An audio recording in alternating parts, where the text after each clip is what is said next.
ஜின் மூவியோட official trailer வந்து release பண்ணியிருக்காங்க. ஸோ ட்ரைலர் பார்க்க இன்ட்ரெஸ்டிங்காக இருக்குது. முகின் ராவ் இதில் வந்துட்டு லீட் ரோலாக பண்ணியிருக்காரு. ஸோ கான்செப்ட் என்ன அப்படின்றது இதிலேயே சொல்லிடுறாங்க.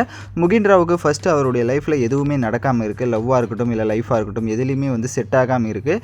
ஸோ அதனால் ஒரு மந்திரவாதிகிட்ட போகிறாரு. அவர் வந்துட்டு ஒரு ஜின்னை கொடுத்து வளர்க்க சொல்கிறாரு. அதுக்கு 3 ரூல்ஸுமே வந்து சொல்கிறாரு. பட் அதை வளர்க்க ஸ்டார்ட் பண்ண உடனே அவருக்கு எல்லாமே பார்த்திங்கன்னா நல்லதாகவே நடக்க ஆரம்பிக்குது. ஒரு கட்டத்துக்கு மேலே வந்துட்டு அவர் வந்து சில ரூல்ஸை வந்து மீறிடுறாரு, அந்த 3 ரூல்ஸையுமே. அதுக்கப்புறம் அந்த ஜின்னு பார்த்திங்க அப்படின்னா எல்லாருமே வந்து சாகடிக்க ஆரம்பிக்குது. ஸோ அவங்க வீட்டுக்குள்ளே மட்டும் பிரச்சனை பண்ணாமல் வெளியிலையும் பிரச்சனை வந்து ஸ்டார்ட் பண்ணுது. அப்போ அந்த ஜின்னே வேணாம் தூக்கி போடலான்னு சொல்லிட்டு அவர் வந்து வெளியே போடலான்னு போகிறாரு. பட் அதுக்கப்புறம் இன்னும் பிரச்சனை அதிகமாகுது. ஸோ அவர் அதுலேருந்து என்ன பண்ணி மீண்டு வராரு அப்படின்றது தான் ஒரு கதையாக இருக்க போகுது. ஸோ பார்க்க நல்லா இருக்குது, இன்ட்ரெஸ்டிங்காக இருக்குது. முகின் ராவுக்கு ரொம்ப வருஷம் கழித்து ஒரு படம் வருது.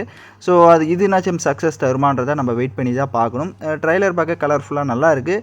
சிஜி ஒர்க் அந்த சின்னுக்கு இன்னும் கூட அதிகமாக பண்ணியிருந்துருக்கலாம். பட் பார்ப்போம் எப்படி இருக்க போகுதுன்னு. நீங்கள் இந்த படத்துக்கு வெயிட் பண்ணுறீங்களா அப்படின்றத மறக்காமல் கமெண்ட் பண்ணிவிட்டு சப்ஸ்கிரைப் பண்ணுங்கள்.